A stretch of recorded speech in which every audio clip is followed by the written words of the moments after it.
The Western Roman Empire didn't fall to barbarian swords. That's the version the poets tell. The real collapse happened in counting rooms, in ledgers no one read, in treasuries that looked full from the outside and held nothing but dust behind the locks.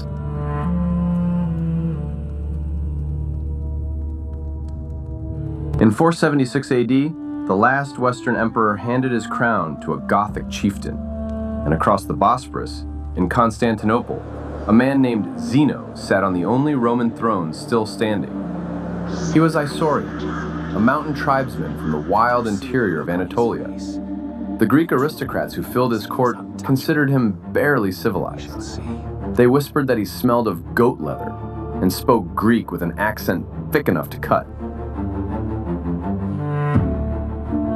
But Zeno had survived assassination attempts, palace coups, and a 2-year exile that would have broken a weaker man. He'd clawed his way back to the purple. And the instrument of that return, the architect of his financial survival, was a eunuch named Scorpios.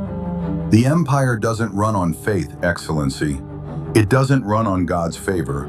It runs on gold. And gold runs through me. Scorpios held the title of Sacellarius, keeper of the imperial privy purse. On paper, it was an administrative post. In practice, it meant he controlled every solidus that moved through the Eastern Empire's financial arteries. Tax collection, military payrolls, grain subsidies, diplomatic bribes.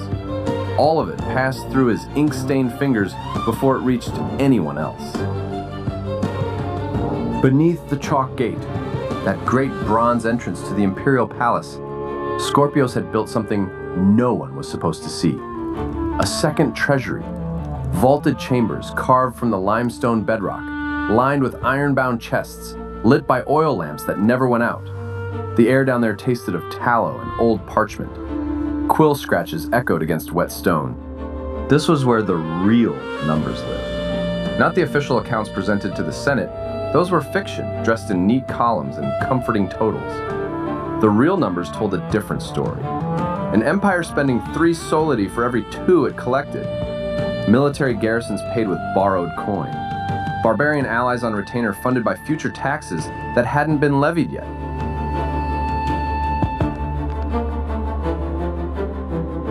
And at the center of this web sat Scorpios. Tall, gaunt, shaved head gleaming in the lamplight.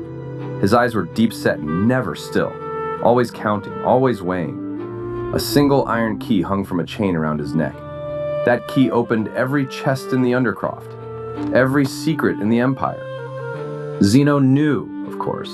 You don't survive the Byzantine court without understanding where your money comes from. But knowing and confronting are different animals entirely.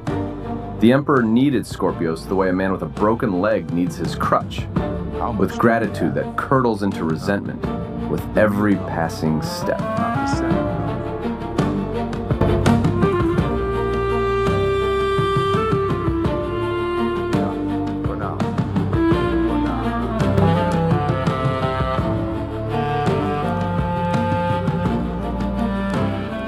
For now.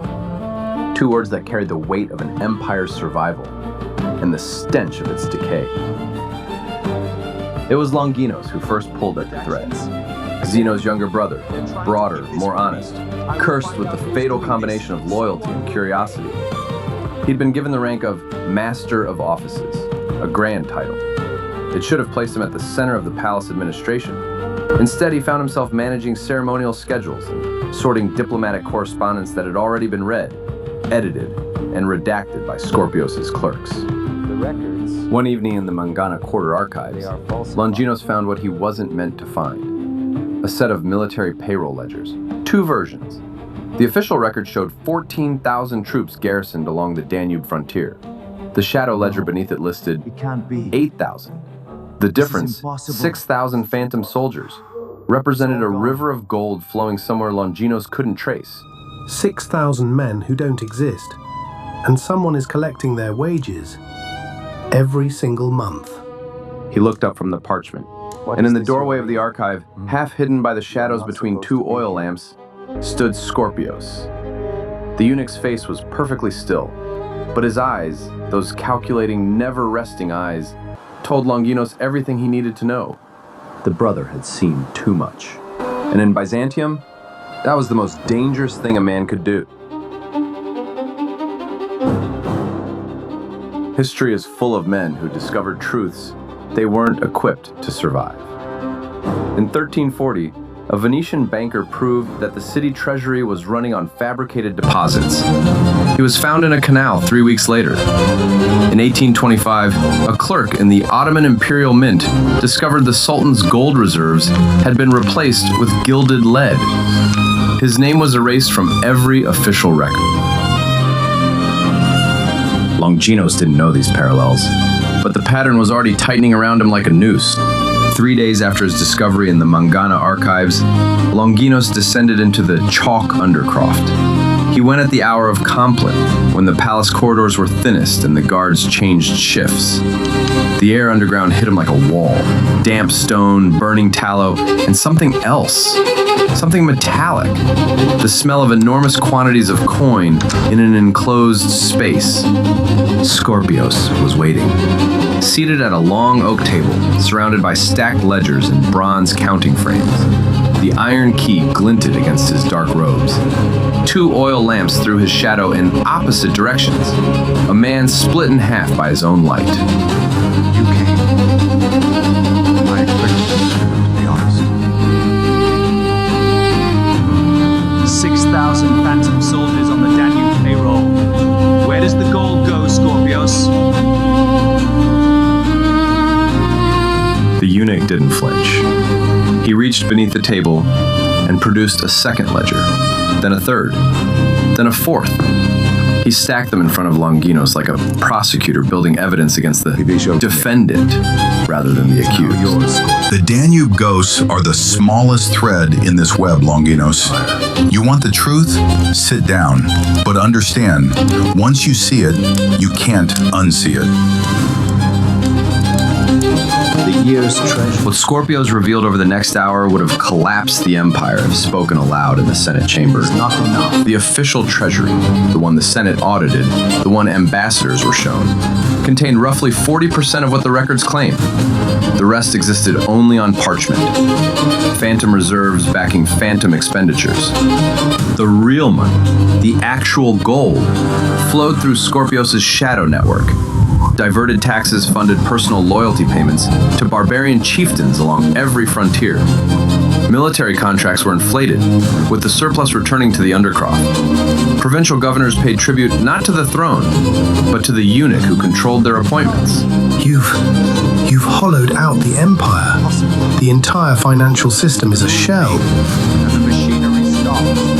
Not in a year, not in a month, in weeks. And here was the trap. The beautiful, terrible trap that Scorpios had spent decades building. He hadn't just stolen from the empire. He'd made himself the empire's circulatory system. Cut him out, and the body dies.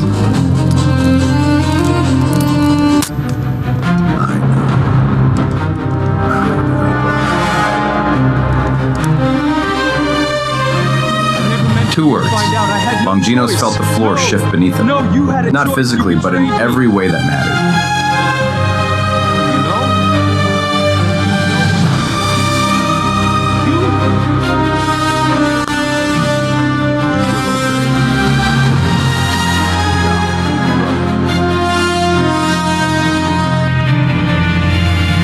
Zeno's face was the face of a man who had already made his calculation.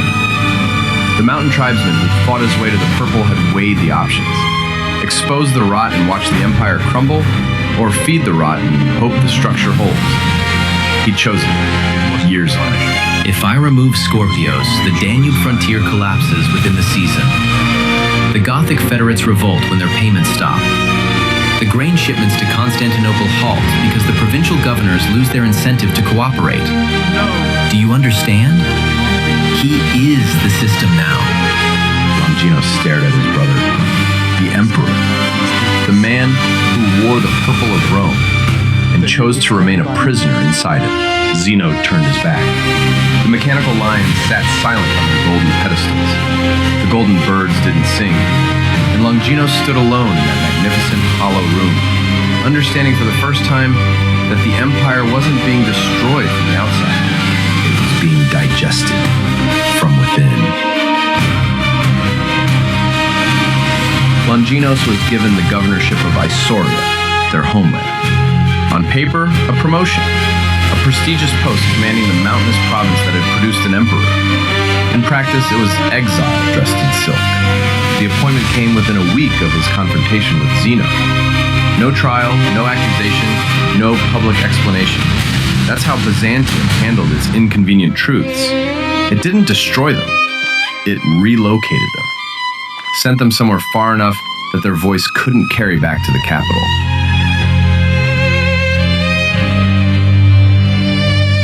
And for a time, the arrangement held. Scorpios continued his work in the chalk undercroft. The shadow ledgers grew thicker.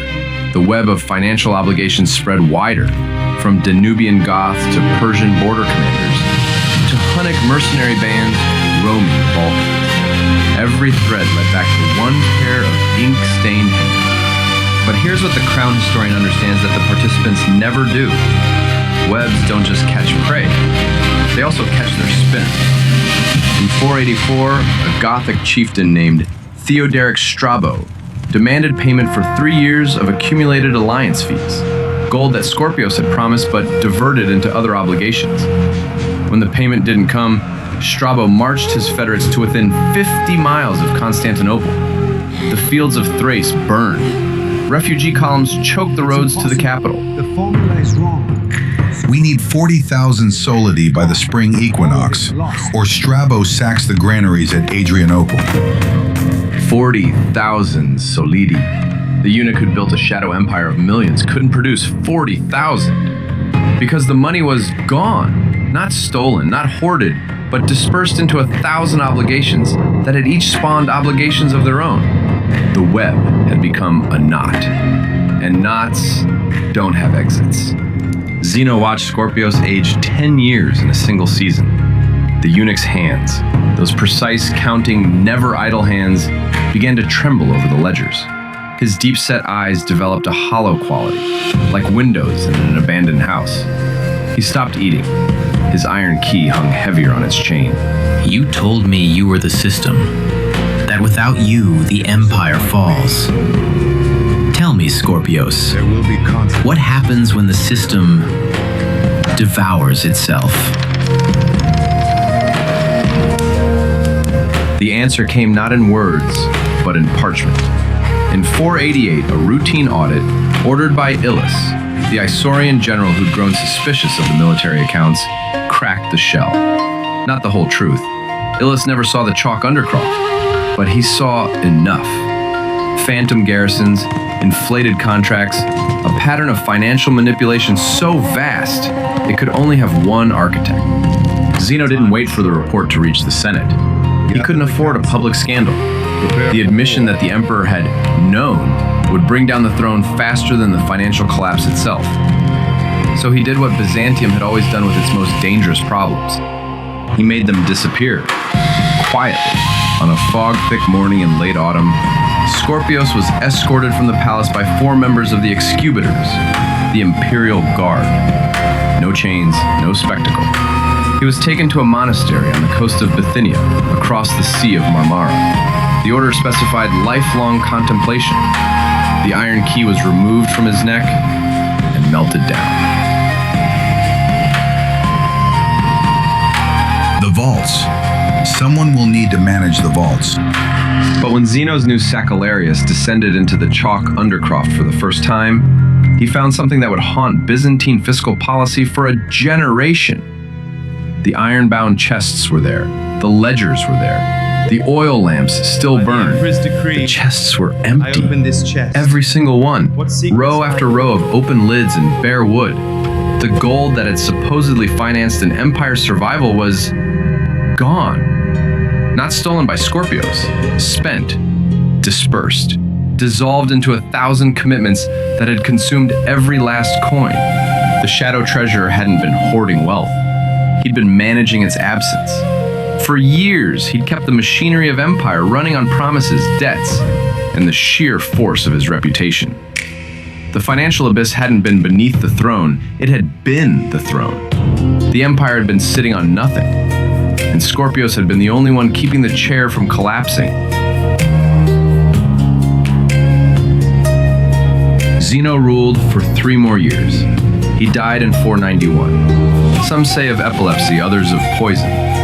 The treasury never recovered during his reign, and the pattern Scorpios had established, shadow financing, phantom reserves, institutional debt disguised as institutional wealth, echoed through Byzantine history for centuries. In a monastery overlooking the gray waters of the Propontis, a gaunt old eunuch watched ships carry cargo in and out of Constantinople's harbors.